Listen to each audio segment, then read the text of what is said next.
ठीक है बच्चों, अब आ जाओ मेथड नंबर 2 में। मेथड नंबर 2 में क्या है कि x element of A union B intersection C.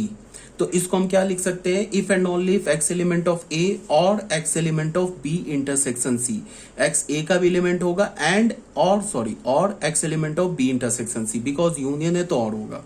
तो इसको हम क्या बोल सकते हैं, एक्स एलिमेंट ऑफ ए और x element of B and x element of C. यहां एंड होगा बिकॉज इस इंटरसेक्शन के लिए। ठीक है, तो मैंने क्या बोला, और को एंड पर डिस्ट्रीब्यूट कर सकते हो। तो एक्स एलिमेंट ऑफ ए और x element of B and x element of A और एक्स एलिमेंट ऑफ सी। इसको हम क्या बोलेंगे, x element of A union B and x element of A union C. तो बीच में एंड है, फिर ये इंटरसेक्शन आ गया। If and only if x element of A union B intersection C.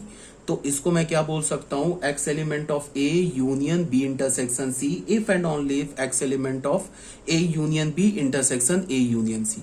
तो यहां से हमें क्या पता चला कि अगर x A union B intersection C का एलिमेंट है तो x A union B intersection A union C का भी एलिमेंट है।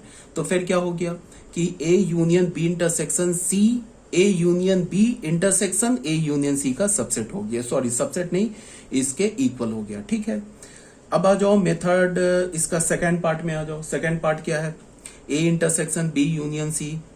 सेकंड पार्ट देख लो, intersection is distributive over union. A intersection B union C is equal to A intersection B union A intersection C. ठीक है, तो फिर वही कहानी जो अभी हम लोग जैसे प्रूफ कर रहे हैं।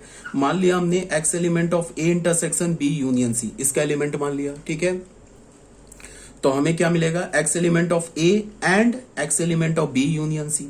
एक्स क्या होगा, बी यूनियन सी का भी एलिमेंट होगा।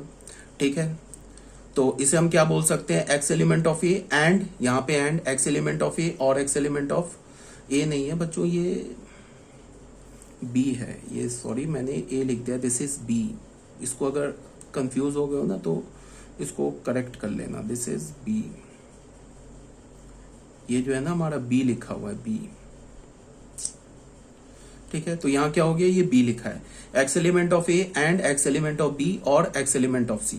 तो फिर और एंड क्या होता है, और पर डिस्ट्रीब्यूटिव। इसको हमने क्या लिख लिया, x element of A and x element of B और एक्स एलिमेंट ऑफ, यहां तो ए लिखा है, क्यों मैं बार बार, ये बच्चे ए लिखा है, गंदा हो गया, ये A and x element of C. तो ये क्या हो जाएगा, x element of A intersection B और x element of A intersection C. तो और है तो फिर यूनियन मिले है। तो इसका क्या मतलब हुआ कि A intersection B union C, A intersection B union A intersection C का सबसेट हो गया। ठीक है, बिकॉज एक्स हमने क्या लिया था, इसका एलिमेंट, एक्स किसका एलिमेंट मिल गया इसका, तो ये वाला सेट इसका सबसेट हो गया। ठीक है, उसके बाद हमने क्या बोला कि x element of A intersection B union C. तो ये क्या इंप्लाई हो रहा है कि x element of A intersection B union x element of A intersection C. तो ये सेट इसका सबसेट हो गया। ठीक है, सिमिलरली इसको इसका सबसेट प्रूफ कर दो तो ए एंड बी सी दोनों इक्वल हो गया। मेथड नंबर 2, मेथड नंबर 2 में क्या है, वही इफ एंड ओनली इफ। अगर एक्स एलिमेंट है A intersection B union C का, तो इसको हम लिख सकते हैं if and only if x element of A and, यहां से एंड आया, x element of B union C. फिर क्या हो जाएगा, बी यूनियन सी का है तो और आ गया, फिर एंड को और पे डिस्ट्रीब्यूट कर लिया हमने। तो यहां से क्या हो गया, x element of A intersection B और x element of A intersection C, और को यूनियन बना दिया। तो यहां से हमें क्या पता चला कि x element of A intersection B union C if and only if x element of A intersection B union A intersection C. तो यहां से हमें क्या पता चला कि अगर x A intersection B union C का एलिमेंट है तो वो x A intersection B union A intersection C का भी है। तो इसका क्या, इससे हमें क्या कंक्लूजन मिला कि A intersection B union C is equal to A intersection B union A intersection C. ये भी हेंस प्रूफ हो गया। अब बच्चों आ जाओ डिमॉर्गन्स लॉ में। ये डिमॉर्गन्स लॉ मैंने तुम्हें पहले भी बता रखा है तुम लोगों को, अब यहाँ पे एज अ फॉर्मल हम लोग स्टार्ट कर रहे हैं, इसको हम प्रूफ करेंगे। इसमें क्या है कि ए यूनियन बी का कंप्लीमेंट, ये इंपॉर्टेंट लॉ है, ए यूनियन बी का कंप्लीमेंट, पहले तुम ए यूनियन बी निकालो, उसका कंप्लीमेंट निकालो। ये किसके इक्वल होगा, ए कंप्लीमेंट इंटरसेक्शन बी कंप्लीमेंट। तो इसको तुम याद कैसे रखोगे, ये ए यूनियन बी का कंप्लीमेंट है, तो जब तुम अलग अलग कंप्लीमेंट करोगे ना तो ये यूनियन इंटरसेक्शन में चेंज हो जाएगा। और यहां क्या है, A intersection B complement is equal to A complement union B complement. मतलब क्या है कि तुम इस इंटरसेक्शन को जब यूनियन में चेंज करोगे ना, ये कंप्लीमेंट को अलग अलग करोगे तो ये इंटरसेक्शन यूनियन में चेंज हो जाएगा, यहां का यूनियन इंटरसेक्शन में चेंज हो जाएगा। तो ऐसे तुम इसे याद रख सकते हो, ठीक है। अब इसको प्रूव करने का भी कई मेथड है। मेथड नंबर 1 पहला प्रूफ कर रहे हैं हम लोग। मान लिया हमने कि x element of a union b complement, x को किसका एलिमेंट मान लिया, a यूनियन b कंप्लीमेंट का। तो इफ एंड ओनली इफ अगर x a union b complement का है तो वो x जो होगा ना a यूनियन b का एलिमेंट नहीं होगा।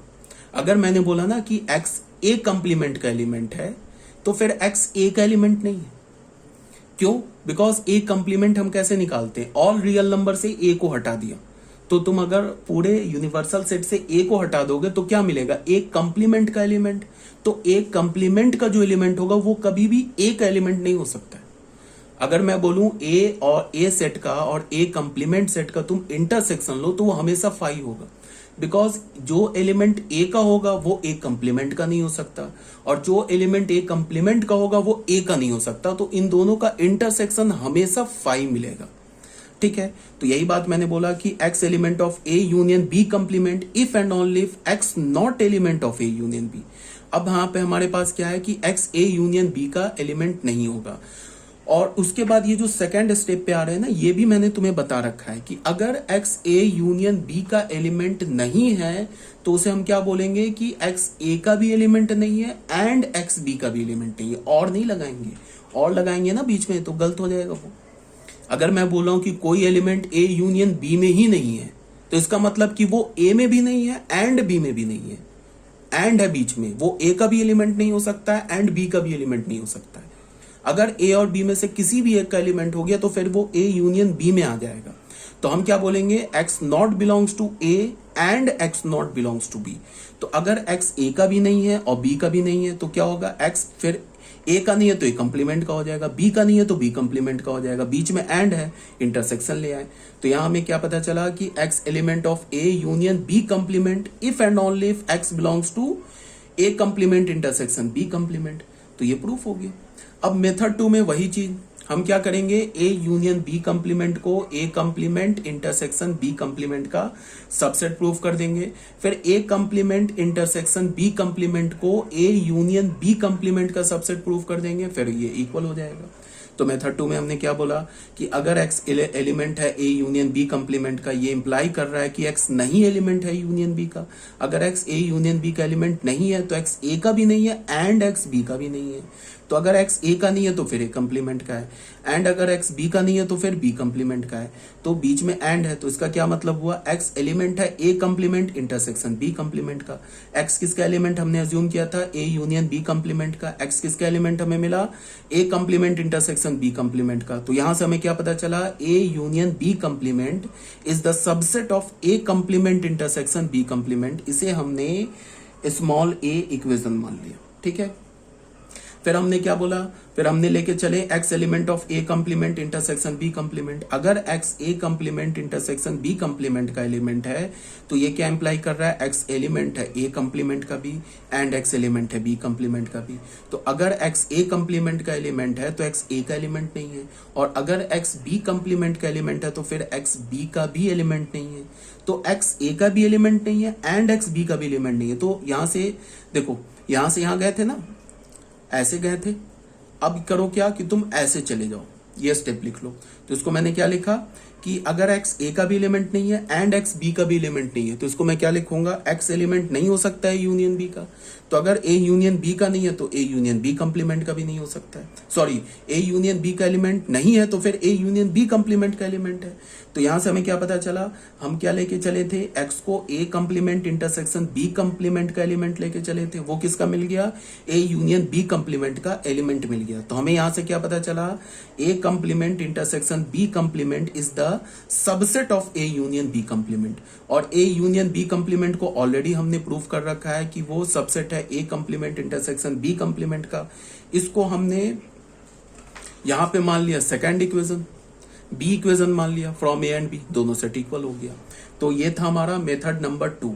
अब बच्चों आ जाओ मेथड नंबर 3। ये मेथड नंबर 3 है फ्रॉम वेन डायग्राम।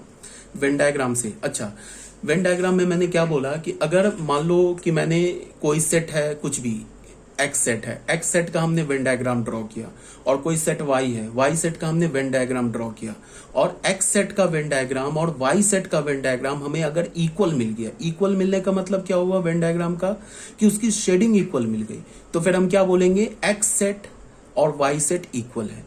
तो अगर मैंने ये प्रूफ कर दिया कि इसकी शेडिंग और इसकी शेडिंग इक्वल है, तो फिर ये दोनों सेट इक्वल हो जाएगा। तो वेन डायग्राम से भी हम प्रूफ कर सकते हैं। यहां पे देखो कौन सा वेन डायग्राम हमने किया है, इसकी शेडिंग की है ए यूनियन बी का, तो ए यूनियन बी में क्या, ए यूनियन बी की शेडिंग कर दी। अब यहां पे क्या किया, ए यूनियन बी कंप्लीमेंट का शेडिंग, तो ए यूनियन बी कंप्लीमेंट का शेडिंग क्या होगा, ए यूनियन बी को छोड़ के बाकी सब शेड कर दो, बिकॉज ए यूनियन बी में, ए यूनियन बी कंप्लीमेंट में क्या होगा, यूनिवर्सल सेट से तुम ए यूनियन बी को हटा दो, तो सिर्फ ए यूनियन बी की शेडिंग नहीं करनी है, बाकी सबकी शेडिंग कर दी। तो ये जो हमें मिला ना ए, ये किसका शेडिंग मिला है, ए यूनियन बी कंप्लीमेंट का। अब आ जाओ, ये हमने किसका शेडिंग किया है, ए कंप्लीमेंट का, ठीक है। ए कंप्लीमेंट का शेडिंग कैसे होगा, ए को छोड़ के बाकी सब। यहां किसका शेडिंग किया है, बी कंप्लीमेंट का, बी कंप्लीमेंट का शेडिंग क्या होगा, बी को छोड़ के बाकी सब। अब इन दोनों शेडिंग का हमें इंटरसेक्शन लेना है, तो दो शेडिंग का इंटरसेक्शन कैसे लेते हैं, जो दोनों में कॉमन शेडिंग है ना उसको ले लेते हैं। तो देखो बच्चों, दोनों में कॉमन शेडिंग क्या है, देखो यहाँ पे ये वाली शेडिंग, देखो ये शेडिंग इधर में तो है बट इधर में नहीं है। यहाँ पे देख लो, ये जो यहाँ से इतना दिख रहा है ना, ये शेडिंग इस वाले वेन डायग्राम में तो बस इसमें नहीं है, तो ये कॉमन ले नहीं सकते। इसमें इधर में शेडिंग है, इधर नहीं है, तो ये भी कॉमन नहीं ले सकते। बीच वाला भी कॉमन शेडिंग नहीं है। कॉमन शेडिंग क्या, इस दोनों को छोड़कर, इसको छोड़ के बाकी सब, और यहाँ भी इसके अंदर को छोड़ के बाकी सब, दोनों में शेडिंग है, तो हमने कॉमन ले लिया। तो ये शेडिंग और ये शेडिंग इक्वल मिल गया। तो इसका क्या मतलब हो गया, A union B complement, A complement intersection B complement के इक्वल प्रूफ हो गया। ये था हमारा मेथड नंबर 3 वेन डायग्राम से। अब आ जाओ सेकंड, जो डिमॉर्गन्स लॉ है। यहाँ पे कुछ नहीं था, यूनियन है, अब यहाँ पे इंटरसेक्शन है। ए इंटरसेक्शन बी कंप्लीमेंट को हम क्या लिखेंगे, ए कंप्लीमेंट यूनियन बी कंप्लीमेंट। फिर मेथड 1 में आ जाओ, इफ एंड ओनली इफ में। इसमें हमने क्या बोला, एक्स एलिमेंट है अगर ए इंटरसेक्शन बी कंप्लीमेंट का एलिमेंट है, if and only if x नहीं एलिमेंट होगा इंटरसेक्शन बी का।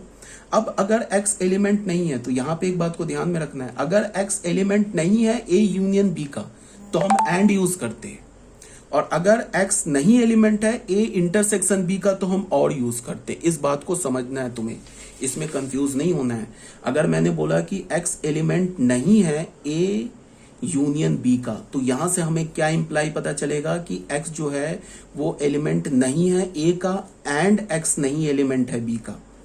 बिकॉज अगर x a यूनियन b में नहीं है, तो x a में भी नहीं है एंड x b में भी नहीं है। बिकॉज अगर x a और b में से किसी एक में आ गया, तो उसके यूनियन में आ जाएगा। तो मैं यहां क्या बोल रहा हूं कि x a यूनियन b का एलिमेंट नहीं है, तो x a का भी एलिमेंट नहीं है एंड x b का भी एलिमेंट नहीं है। अब यहां पे मैंने क्या बोला, x एलिमेंट नहीं है a इंटरसेक्शन b का, तो इसमें और आएगा। इसको हम क्या बोलेंगे कि x नहीं है एलिमेंट a का और x एलिमेंट नहीं है b का।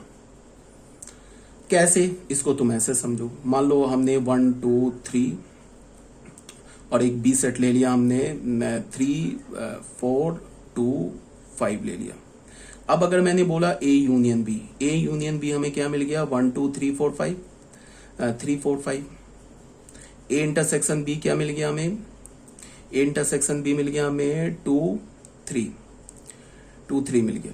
अब आ जाओ बच्चों, अगर मैंने बोला कि 2 एलिमेंट, यहाँ पे 2 तो एलिमेंट है, अगर मैंने बोला कि 4 जो है वो एलिमेंट नहीं है ए इंटरसेक्शन बी का, तो यहाँ पे मेरे पास ऑप्शन है। अगर 4 ए, यहाँ देख लो 4 ए इंटरसेक्शन बी का एलिमेंट नहीं है ना, तो यहाँ पे मेरे पास ऑप्शन है। मैं क्या बोलूंगा, 4 या तो बी का एलिमेंट नहीं होगा या तो ए का एलिमेंट नहीं होगा। तो देख लो 4 ए का एलिमेंट नहीं है। अगर 4 ए इंटरसेक्शन बी का एलिमेंट नहीं है, तो मैं क्या बोलूंगा कि 4 जो होगा ना, वो या तो ए का होगा नहीं होगा, या तो बी का नहीं होगा, दोनों में से किसी एक का नहीं होगा। तो इसका मतलब कि वो इंटरसेक्शन बी में नहीं आ सकता। अगर मैंने बोला कि 6 एलिमेंट नहीं है ए यूनियन बी का, तो यहां से क्या पता चला कि 6 जो है वो ए का भी एलिमेंट नहीं होगा एंड 6 बी का भी एलिमेंट नहीं होगा। अगर 6 एक का भी, एक सेट का भी एलिमेंट हो गया, तब तो वो यूनियन में आ जाएगा ना, ठीक है ना। तो यहां से हमें क्या पता चला कि 6 नहीं एलिमेंट होगा ए का, कंपल्सन है, एंड 6 नहीं एलिमेंट होगा बी का। तो ये तुम्हें याद रखना है, ये जो लिखा है ना, ये याद रखना है तुम्हें, ठीक है, तो यहाँ पे हमने क्या यूज कर लिया कि एक्स एलिमेंट नहीं है इंटरसेक्शन बी का, तो हम इसे क्या बोलेंगे, एक्स एलिमेंट नहीं होगा ए का और एक्स एलिमेंट नहीं होगा बी का। तो ए का नहीं है तो ए कंप्लीमेंट का है, बी का नहीं है तो बी कंप्लीमेंट का है, बीच में और है तो यूनियन आ जाएगा। ठीक है, इसको मैंने क्या बोला कि x element of A intersection B complement if and only if x element of A complement union B complement. तो फिर क्या हो गया, A intersection B complement is equal to A complement union B complement, ये proof हो गया। अब आ जाओ बच्चों मेथड 2 में। मेथड 2 वही सबसेट वाला, अब मेथड 3 क्या, वेन डायग्राम वाला। तो हमने क्या बोला, एक्स अगर एलिमेंट है ए इंटरसेक्शन बी कंप्लीमेंट का, तो ये इंप्लाई कर रहा है कि एक्स एलिमेंट नहीं है इंटरसेक्शन बी का। अगर एक्स एलिमेंट नहीं है इंटरसेक्शन बी का, तो एक्स एलिमेंट नहीं है ए का और एक्स एलिमेंट नहीं है बी का। तो ए का नहीं है तो ए कंप्लीमेंट का, बी का नहीं है तो बी कंप्लीमेंट का, बीच में और है तो यूनियन आ जाएगा। तो यहां से हमें क्या पता चला, एक्स एलिमेंट है ए इंटरसेक्शन बी कंप्लीमेंट का, इंप्लाई क्या कर रहा है, एक्स एलिमेंट है A complement union B complement का। इससे क्या पता चल रहा है, A intersection B complement subset है A complement union B complement का। इसे हमने ए इक्वेशन बोल दिया। फिर हमने क्या किया कि एक्स ले लिया एलिमेंट ए कंप्लीमेंट यूनियन बी कंप्लीमेंट का। तो ये क्या इंप्लाई कर रहा है कि एक्स एलिमेंट होगा ए कंप्लीमेंट का, यूनियन है तो ये और आ जाएगा, और एक्स एलिमेंट होगा बी कंप्लीमेंट का। अगर एक्स ए कंप्लीमेंट का तो ए का नहीं होगा, बी कंप्लीमेंट का तो बी का नहीं होगा, बीच में और है। अब यहां से उल्टा देखो, यहां से तुम और है ना, यहां से यहां जाने के लिए तुम उल्टा देखो। अगर ऐसा लिखा होता था तो हम क्या बोलते थे, ऐसे बोलते थे ना कि एक्स एलिमेंट नहीं है ए का और एक्स एलिमेंट नहीं है बी का। तो यहां से फिर अगर जाएंगे तो क्या लिखेंगे, एक्स नहीं एलिमेंट है इंटरसेक्शन बी का। तो अगर एक्स ए इंटरसेक्शन बी का नहीं है तो फिर ए इंटरसेक्शन बी कंप्लीमेंट का है। तो हमें क्या पता चला, एक्स हमने किसका एलिमेंट लिया था, ए इंटरसेक्शन बी कंप्लीमेंट का। हमें एक्स किसका एलिमेंट मिल गया, ए इंटरसेक्शन बी का होल कंप्लीमेंट। तो हमें क्या पता चला कि एक्स हमने लिया था A complement union B complement का। तो हमें क्या पता चला, A complement union B complement is the subset of A intersection B complement. और यहाँ पे हमने क्या किया, ए इक्वेशन में A intersection B complement is the subset of A complement union B complement. तो फ्रॉम ए एंड बी ये दोनों इक्वल प्रूफ हो गए। ठीक है, सेम लॉजिक से। अब आ जाओ मेथड नंबर 3 में। मेथड नंबर 3 में क्या है, using Venn diagram. Venn diagram में फिर क्या करेंगे, एक बार हम ए इंटरसेक्शन बी कंप्लीमेंट की शेडिंग करेंगे, एक बार क्या करेंगे, ए कंप्लीमेंट यूनियन बी कंप्लीमेंट की शेडिंग करेंगे, और दिखा देंगे कि दोनों का जो शेडिंग है वो इक्वल है, तो सेट इक्वल है। तो सबसे पहले ए इंटरसेक्शन बी का शेडिंग किया, तो सिर्फ दोनों में जो कॉमन है उसकी शेडिंग कर दी। अब ए इंटरसेक्शन बी का होल कंप्लीमेंट का शेडिंग करेंगे। इसका क्या मतलब है, ए इंटरसेक्शन बी को छोड़ के बाकी सब शेडिंग कर लेंगे, तो इसको छोड़ के बाकी सब की शेडिंग कर ली। अब फिर दूसरी बार हमने क्या किया, ए कंप्लीमेंट का शेडिंग किया, फिर हमने बी कंप्लीमेंट का शेडिंग किया। ए कंप्लीमेंट का शेडिंग कैसे करेंगे, ए को छोड़ के बाकी सब। बी कंप्लीमेंट का शेडिंग कैसे करेंगे, बी को छोड़ के बाकी सब। अब सुनो, अगर हमें दो शेडिंग का यूनियन लेना है तो हम क्या करते हैं, जो पहले शेडिंग है उसके भी सारे शेडिंग को कंसीडर करते हैं, और जो सेकंड सेट का हमने शेडिंग किया उसके भी सारे शेडिंग को कंसीडर करते हैं। मतलब कि जहां जहां पे दोनों में शेडिंग है ना, सबको मिला देते हैं। इंटरसेक्शन में तो कॉमन शेडिंग लेते हैं, और यूनियन में क्या करते हैं, टोटल कंप्लीट शेडिंग ले लेते हैं, ए का भी और बी का भी। तो यहाँ पे इसका कंप्लीट शेडिंग ले लेंगे तो ये मिल जाएगा। देख लो, ये इसमें है ना शेडिंग, इसमें नहीं है तो यहाँ ले लेंगे इसमें, और ये वाला शेडिंग यहाँ ए बी कंप्लीमेंट में है, ए में नहीं है तो ये भी कंसीडर कर लेंगे। तो ये हमें क्या मिल गया, ए कंप्लीमेंट यूनियन बी कंप्लीमेंट की शेडिंग। ए और बी से देख लो ये दोनों शेडिंग सेम है, तो ये सेट इक्वल है। ठीक है, ये भी क्लियर हो गया। अब इसको मैंने क्या बोला, for intersection take common shaded region between both the diagrams. Intersection के लिए कॉमन शेडेड रीजन लेना है। For union take all shaded region between both the diagrams. और यूनियन के लिए क्या लेना है, सारे शेडिंग ले लेने, ए के भी सारे शेडिंग ले लेने, बी के भी। यूनियन के लिए, इंटरसेक्शन के लिए क्या लेना, हमें सिर्फ कॉमन शेडेड रीजन लेना है। ठीक है, तो ये हमारा जो बेसिक थ्योरम था जो एनसीईआरटी में भी है वो हमारा कंप्लीट हो गया। अब आ जाओ बच्चों थ्योरम नंबर सम मोर थ्योरम्स, कुछ और थ्योरम्स है उसको भी हम लोग देख लेते हैं। ये बच्चों आ जाओ थ्योरम नंबर 1 में। थ्योरम नंबर 1 में क्या है, for any two sets A and B, कोई भी दो सेट है ए एंड बी। ये भी काफी इंपॉर्टेंट थ्योरम है, एक्चुअली तो सारे इंपॉर्टेंट थ्योरम है, तो या तो तुम्हें सब रखना है। ठीक है, हमने बोला कि कोई भी दो सेट ए एंड बी के लिए A minus B is equal to A intersection B complement, B minus A is equal to B intersection A complement. A minus B किसके इक्वल होगा, ए इंटरसेक्शन बी कंप्लीमेंट के। B minus A किसके equal होगा, B intersection A complement के। ठीक है, अब इसका प्रूफ देख लो एक बार। प्रूफ में हमने क्या बोला कि हमने मेथड 1 लिया, मेथड 1 में हमने क्या बोला कि let x belongs to a minus B, अगर x a माइनस बी का एलिमेंट है, if and only if x belongs to a and x not belongs to b। a minus B का तो यही डेफिनेशन होता है ना कि अगर कोई भी एलिमेंट a माइनस बी का है